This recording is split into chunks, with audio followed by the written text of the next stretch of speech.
From the station that's working for you, this is Fox 4 News at 9 p.m. That knife, regardless of what the commentary has been surrounding that incident, is a deadly weapon. The Independence police chief says he stands by his officers. This is regarding their actions in a shooting that left a family reeling and a community with questions. Well, last week, the prosecutor announced that the officer who shot and killed Maria Pike and her baby on November 7th would not face charges. Thanks for joining us at 9. I'm Bria Lev. I'm John Holt. Pike had grabbed a knife and threatened the officers in the seconds leading up to that shooting. Fox 4's Dave DeMarco live at Independence Police Headquarters tonight, where there's still an administrative investigation ongoing in that shooting. Dave?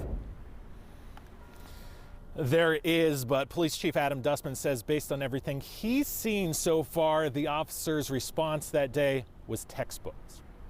In November, police were called to Oval Spring Apartments, where they met with a potential victim outside and were let inside to speak to a father and mother who was holding her baby. They got called to a domestic violence assault. There was no indications of any sort of mental health intervention or any sort of mental health crises. During about 11 minutes of attempted de-escalation, Maria Pike didn't respond. Officer Jordan White and Chad Cox called a third officer to the scene with a co-responder with extra training in crisis intervention. But just as that co-responder was walking into the apartment building, Pike grabbed a large knife concealed on a table beside the bed and lunged at Officer White while still holding her baby. That's an analysis that the officer goes through. That's a calculus that goes into their mind. But ultimately, you can still kill someone with a knife holding a child. I mean, that is so.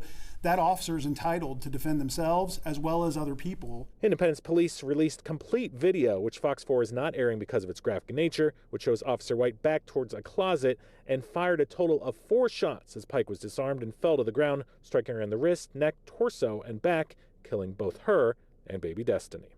Their lives are forever changed, and that breaks my heart.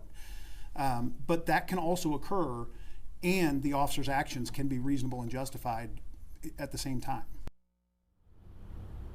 And that's also what the prosecutor's office determined, that shooting was justifiable. Now, today we learned that those 2 officers that were inside the apartment have a combined 40 years of service. They're each on their second stint here with Independence Police. However, John, the chief would not comment on exactly how or why either left the department here for the first time.